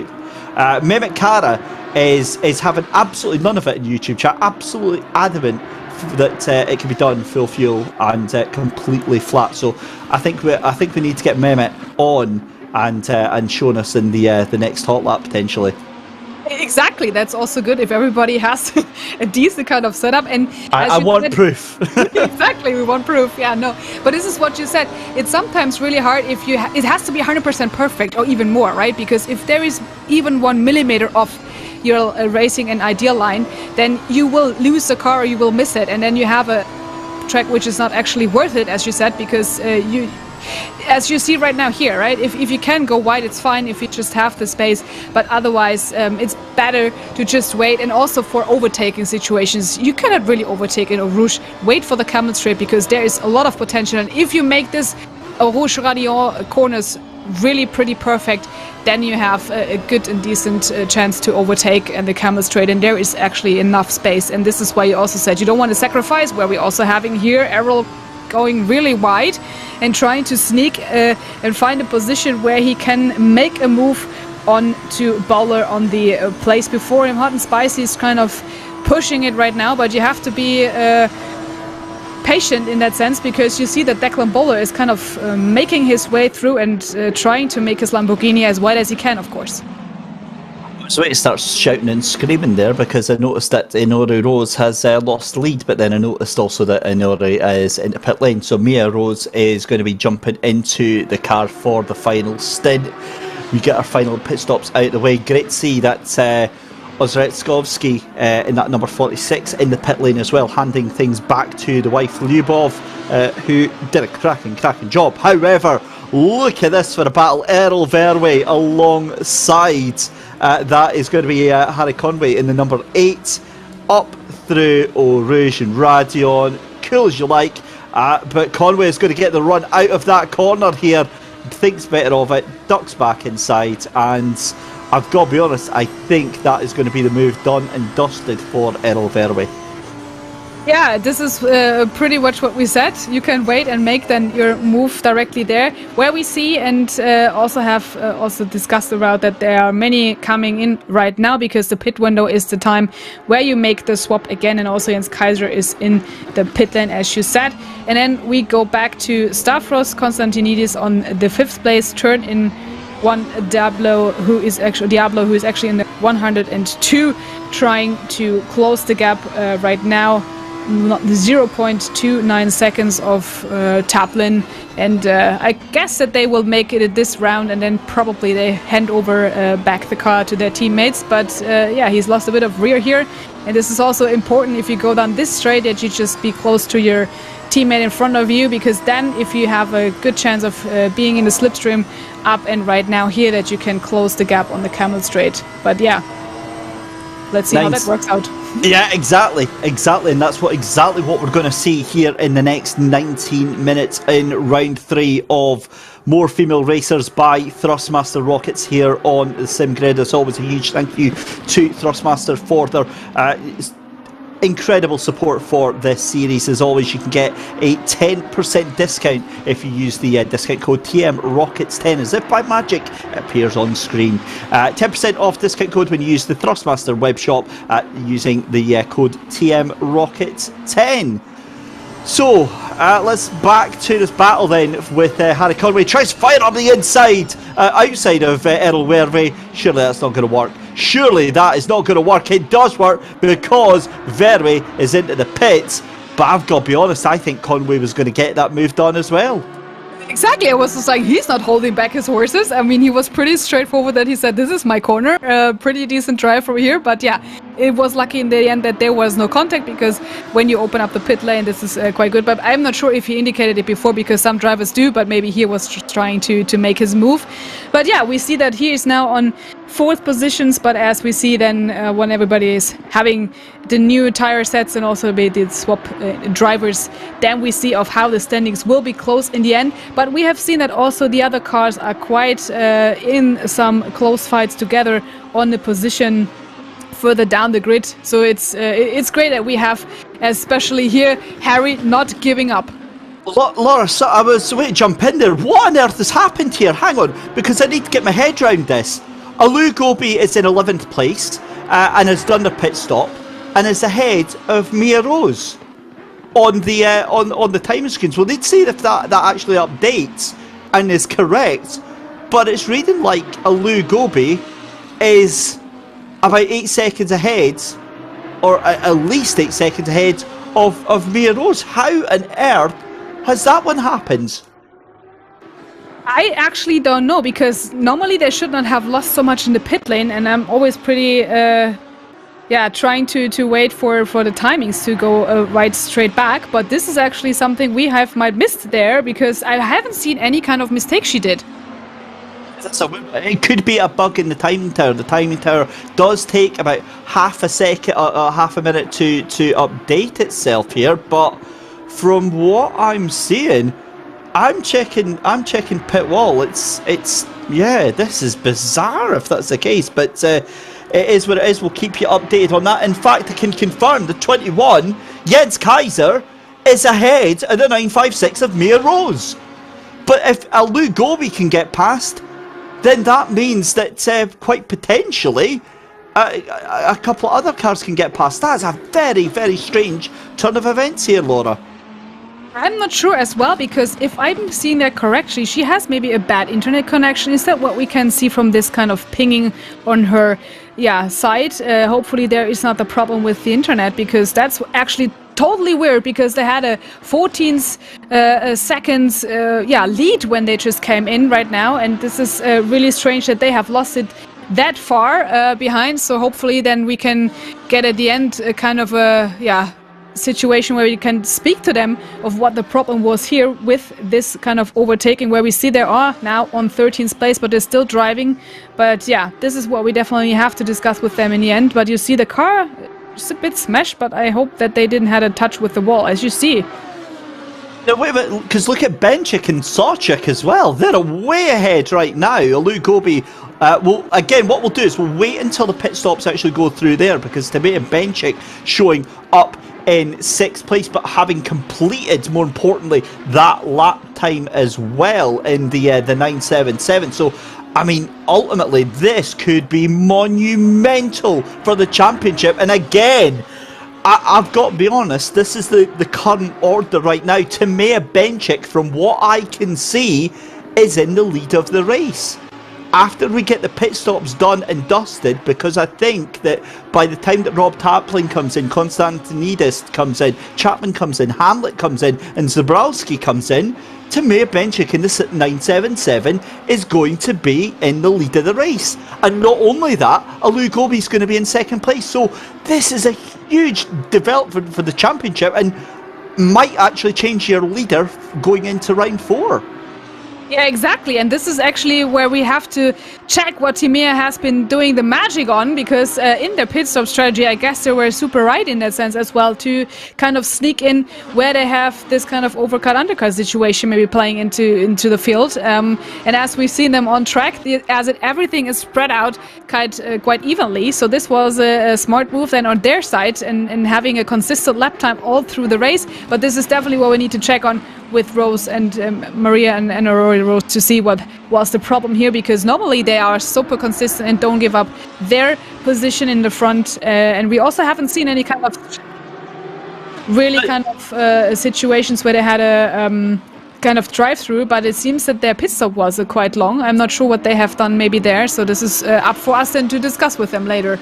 Certainly is, and just to explain, right, their last pit stop times that they did last time was a 2:31 in lap and a 3:53 out lap. So that's say over the 2 laps, that's maybe say six and a half minutes. We'll say 6 minutes 20. It was about 6 minutes 46 for that last one in. So they've lost about 23 seconds in pit lane, whatever they've done. And it has gone horribly, horribly wrong for the 956 team. But with 12 minutes left to go and the pace they've got, you can't kind of rule them out, can you? Because they are very, very fast right now.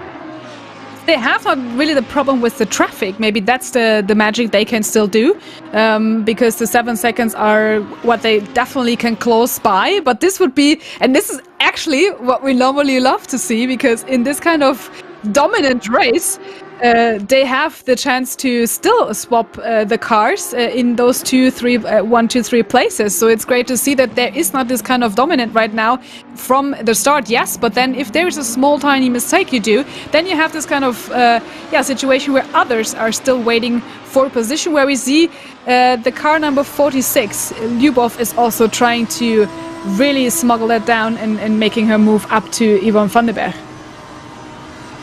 Just a note on the number 26, obviously we've got a vested interest in that. Sarah Moore and Michael Hamlet up into 8th place after pit stops there, so cracking recovery drive there. But here comes Lyubov Ozaretskovskaya around the outside at the Kemmel Straight. Got some lap traffic, I think, in front of them just now as well. We'll get an idea on that car just now, but Lyubov for GDL Racing gets that move done.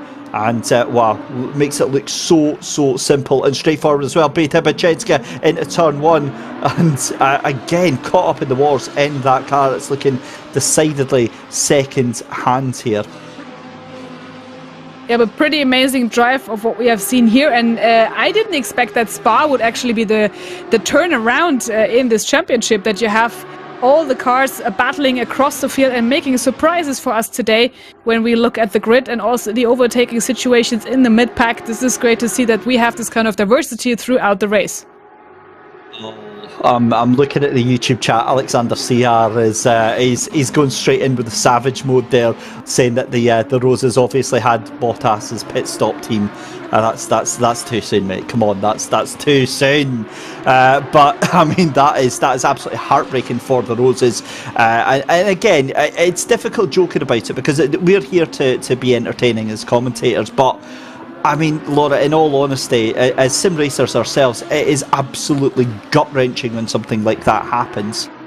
I don't want to hear the beeping on that channel, what you normally would hear, because the swearing can be quite intense, as you don't expect that, right? Because you prep for everything, and if there's a tiny mistake, and sometimes you don't know what's happening. And as we had it as well with other races where we've seen that some people just try to upload their qualifying setup for the race, which sometimes also can still happen where you just kind of bite your nails, where we see trying to make the pit exit and holding everybody up there, but it didn't even make the chance. Now she's driving back again, and Marin Edwards is on the 13th place right now, being held back there at this pit stop and bus stop chicane hurdle. But as I said, it's sometimes tricky if you prepare for everything and then this is a tiny little thing you maybe doesn't anticipate, and then especially what we always have these days, it's all about the internet, and this is what you really cannot predict, and hopefully this is holding for everybody throughout the race today. It certainly is. I've got to be honest, I wonder if there's something wrong with that car of the Roses, because they were doing, what was it, 223s, and their last laps have not been anything special. They were doing 223.7s, 223.4s in the first stint. They're now doing, what was it, 223.6 2 laps ago, 224.2, and again, that just means that it's just not going to be enough. With 9 minutes left to go, I've got a feeling that this could be a very, very unlikely win for Timea Benchik here at Spa. Yeah, we definitely need to find out what the problem was for them, but it's great to have especially then some mix-up in the championship for the point system, because this makes it really, really interesting for us throughout the next races to come.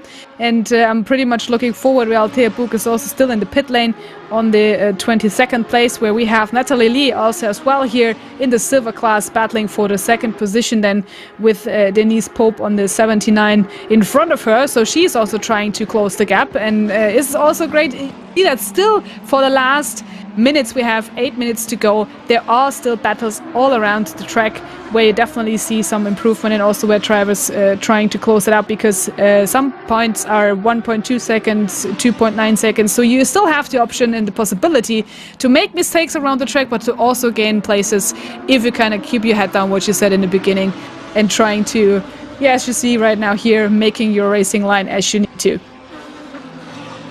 For sure. So let's take you through the classes just now. It's Timea Benchik in the 977 ahead for the pros right now. We'll come back to that in a second. There we go. Timea Benchik in the lead there. You've got Denise Pope in the lead in the silver class just now.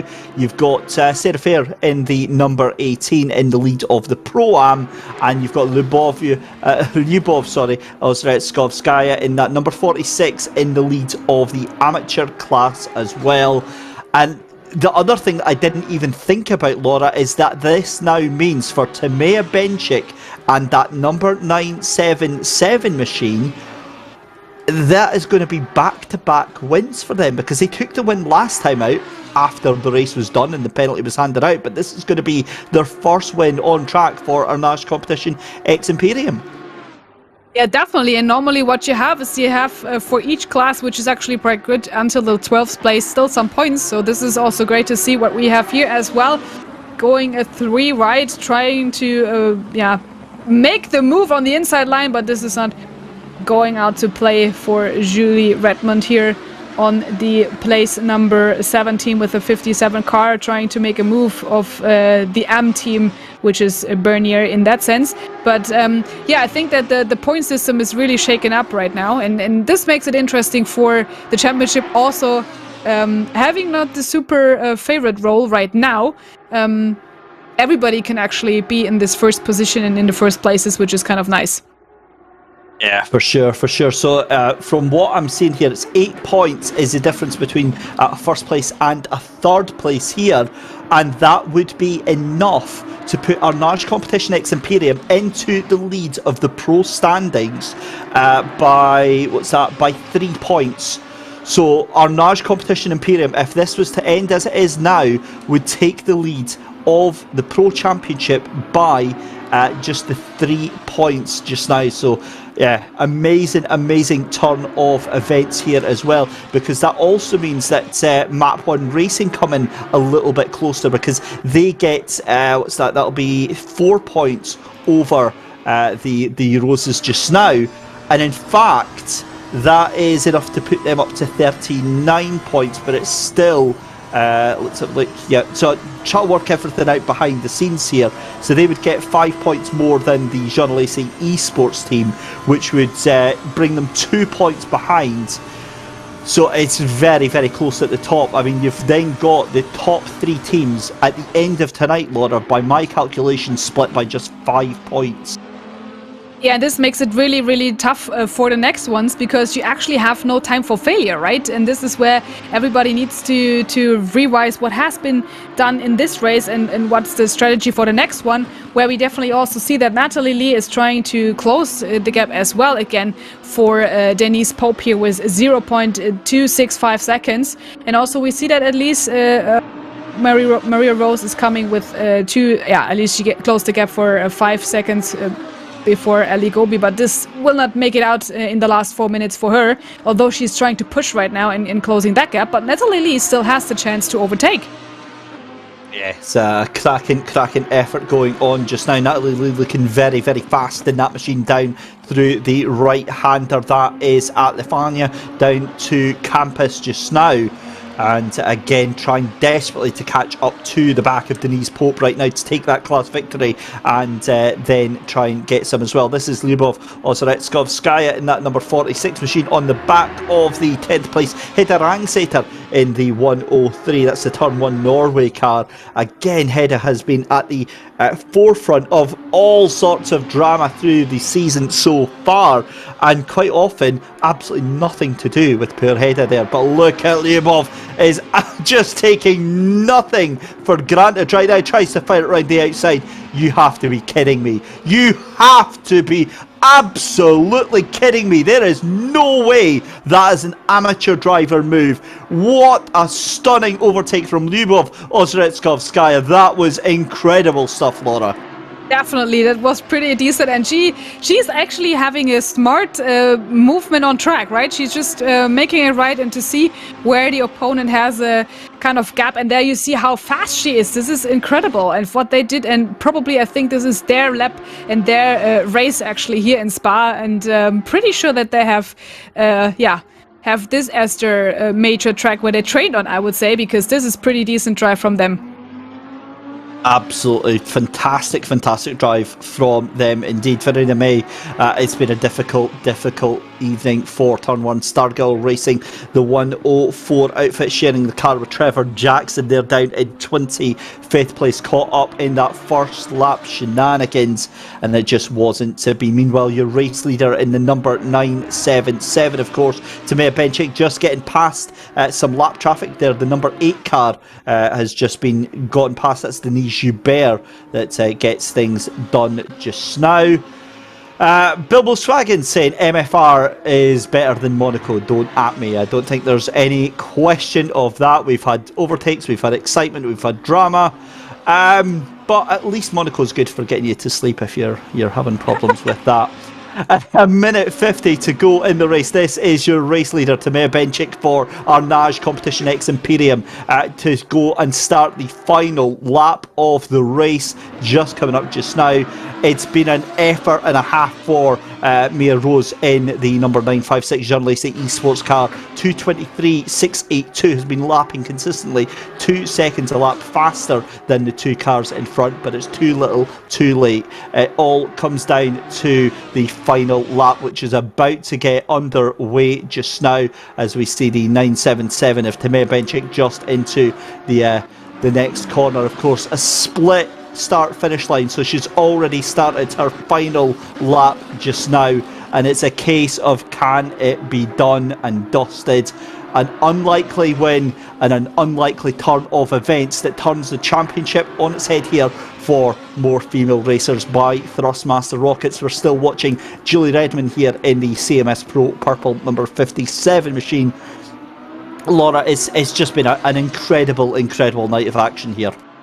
Definitely. I was just fascinated of what we have seen as overtaking on the track and also in the pit lane, where the strategy went well for some of the drivers. Pretty great that we also had a clean start of the race, and this is what we want to see, fighting on the track in not a problem for all the drivers to make their way through, in that sense, to gain fair positions on the track. And this was great to see what we have here. Natalie Lee still is trying to find her way, but the gap increases of 0.4, 0.5 all the time, but maybe she has a last chance to do and try to make an overtake for Denise Pope here. This is also the situation in the lead in silver class, where she's trying to make it from the outside here and going wide side by side into the chicane, where she had to open up in Le Comp, but Yeah, it was difficult stuff to watch. Lecombe, difficult corner to go side by side with. Now, I'm a little bit confused, because have a look at this battle for the lead, because it is a battle now. Tamea Benchik just a second and a half ahead of Alou Gobi and Mia Rose.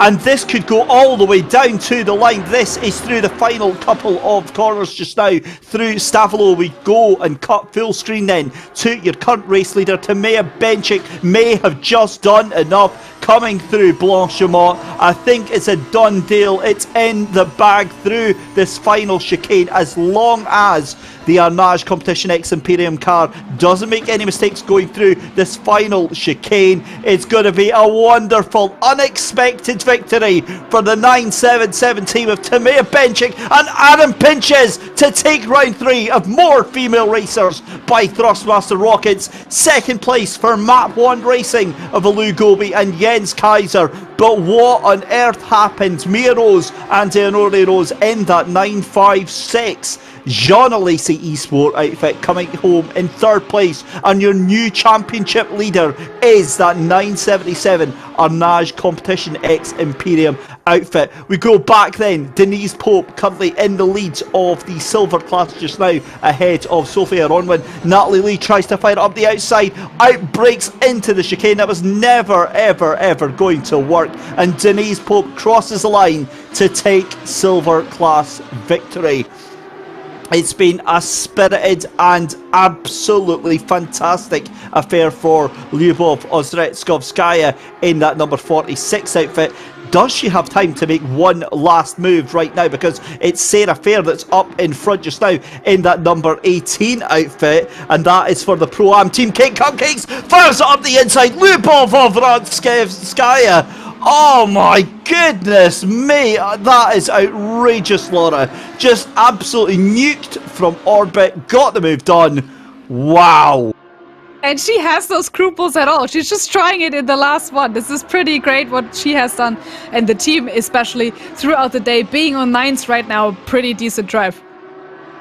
Amazing. Wow. Yeah, Ira Cosman is asking the same question that we're all asking. Is the 46 an AM driver? Well, I'm going to have to see. Now, Yvonne van den Berg getting a 130-second penalty.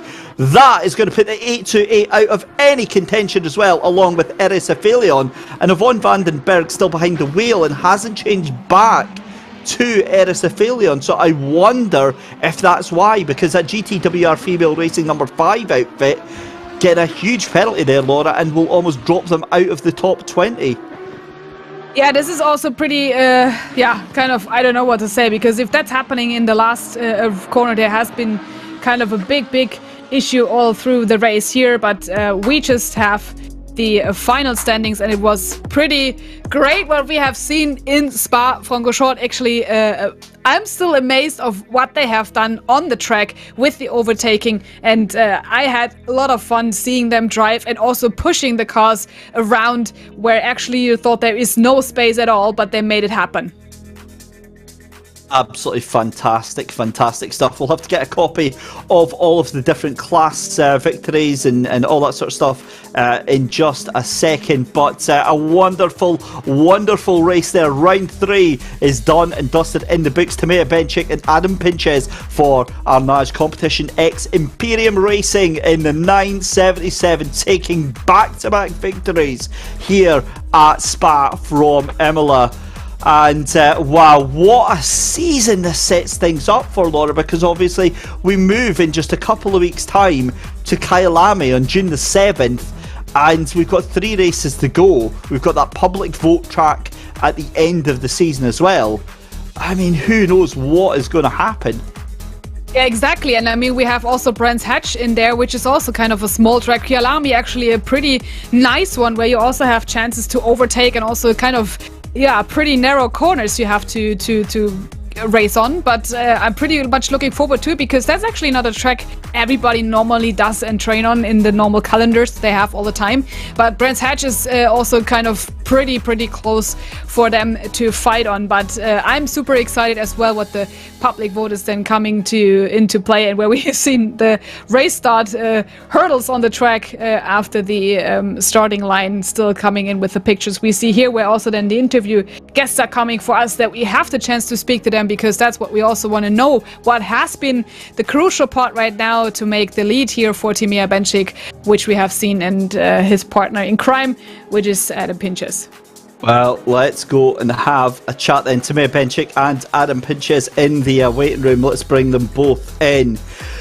Yeah, that was just a day at the office for Arnage Competition X Imperium Racing. Timea Benchik and Adam Pinches, back-to-back winners. How does that sound? Well, that sounds awesome. But I made a terrible mistake, and we thought we would finish outside of the podium. We had to look after for the brakes pretty much the whole race. So that was really difficult, but we managed to get the win. Obviously, it was looking at a runaway success for me and Nori Rose there. After that second pit stops, I mean, you two must have been absolutely screaming in voice chat. Yeah, we were. But yeah, as Timo said, we were running brake.1 instead of 3. So we really needed to look after the brakes. And I mean, I saw we have enough gap to manage to win, but yeah, it was not as calm as you might think in the last stint. Yeah, the times were starting to get a little bit closer, so that explains obviously why the pace dropped off a little bit there and having to manage things. But I mean, not only did you win the race tonight, that now puts you in the lead of the championship, and with 3 races to go, that's a pretty great place to be. Yeah, we'll need to work from here. We'll try our best to win the championship, and we'll see. There might be some exciting battles at the end. We'll see. We'll do our best. Excellent stuff. So, who is buying the beers and the champagne tonight, Adam? Is it you or is it Timea? It's me. Well, enjoy it. A fantastic performance. Well done on the race win. And again, hearty congratulations. And welcome to the top of the championship. Thank you very much, guys. Thank you. There we go. That is Timea Benchik and Adam Pinches for the 977 Arnage Competition Imperium Racing Machine Championship leaders here. What a race that was. Right, let's go and have a chat with the number 7 outfit in the silver class. That's GTWR Female Racing's number 6, Sophia Ronwin and Stephen Chapman. They finished second in the silver class behind Denise Pope and Rob Taplin. We always speak to Denise, so let's have a chat to Sophie and to Chappers for a change. But Sophie, Stephen, congratulations. Second place in class tonight. It was a difficult evening. Talk us through that race for yourselves. It was, we didn't qualify where we expected to. I think we were down about P19. And it was just a case of, right, okay, well, we're going to have to do it all on track then. So we just sort of got our heads down, just put in the laps. Around the time for the driver change for me to jump in the car, we were doing well. Sophie did an amazing job to climb up, I think about 8 or 9 places on the first lap, and then just kept climbing up the pack. And I just kind of kept it where it was, and we got a little bit of fortune at the end with a mistake from one of the drivers ahead, I think. But yeah, it was crazy. We just sort of just kept our heads down and put in the laps. And Sophie, from your own point of view, what was that start like? Because for 26 cars all to get through the first lap relatively unscathed, it must have been quite intense. Yes, it was very intense. Lots of cars going off left, right. Just a real struggle just to keep it on the track and not hit anybody.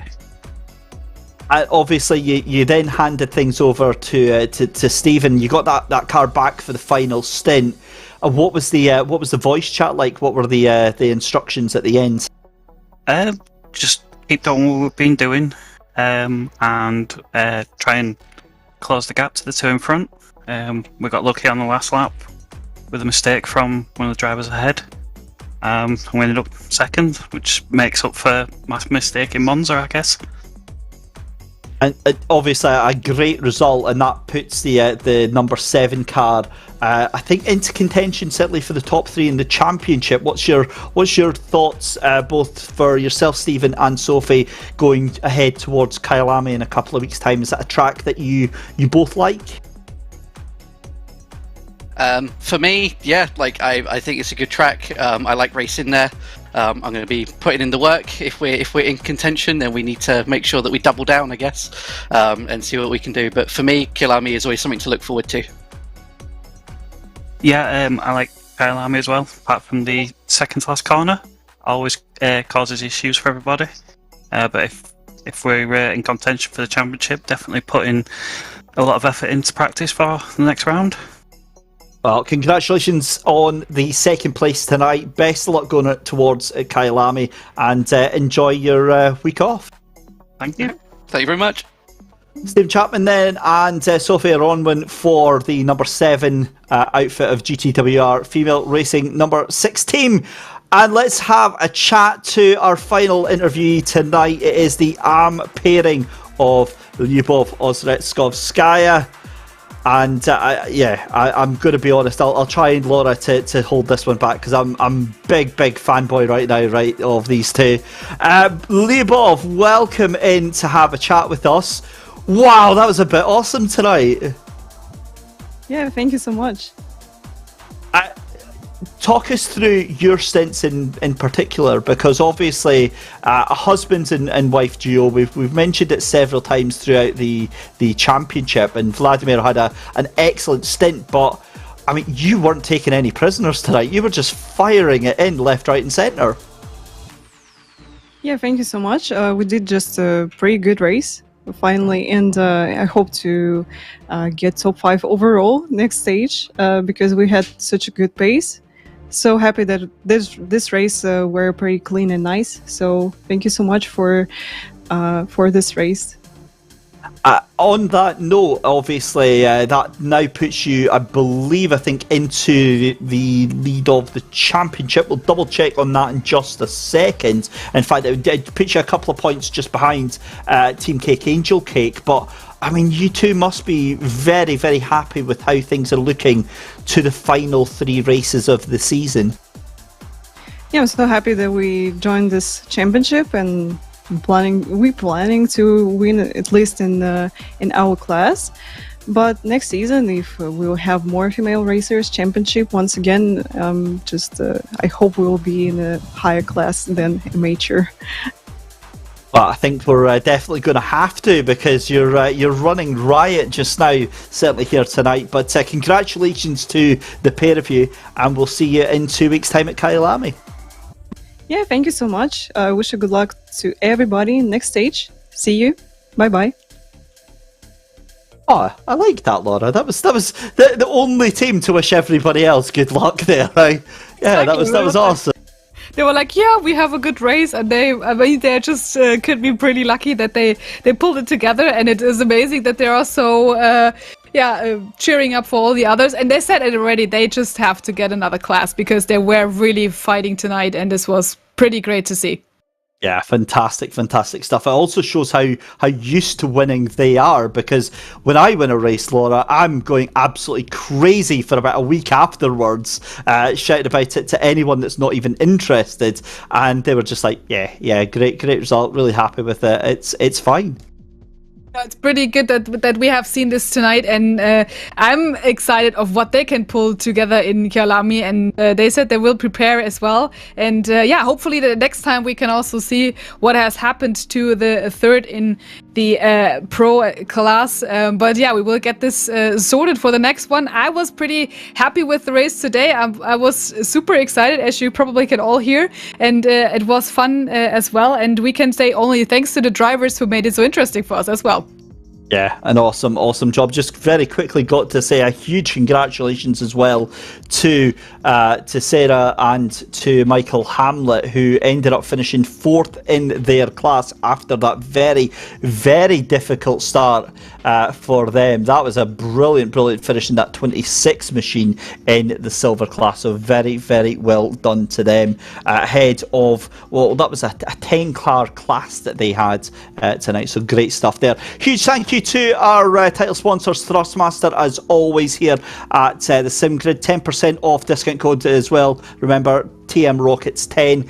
That's TM Rockets 10 for 10% off the Thrustmaster web shop, as well as Coach Dave Academy, and to ExpressVPN, who have got a deal going on over there. expressvpn.com/the SimGrid. Get 3 months free of their quality 12-month VPN service if you head over to that link as well. Laura, thank you very, very much for joining us. We're away to Kyalami in 2 weeks' time. A huge thank you to our production team behind the scenes, which is a one-man army of Mike Yao doing the broadcast directing and keeping us up to speed with all the things behind the scenes, as well as our race control, which was Jack Birds. Huge thank you to Coach Dave Academy, as always, for the wonderful support. Head over there to get anything sim racing related in terms of your setup or to improve yourself as a driver, and head over to Thrustmaster. You know what to do. Get yourself a TMX wheel, get yourself an RS, a T300 RS, and you can be as cool as me. But that's us. We'll be back in 2 weeks' time for Kyalami. Join us then for round 4 of More Female Racers by Thrustmaster Rockets. On behalf of myself, David Christie, and from Laura Luft, have a wonderful evening, and we'll see you next time. Goodbye.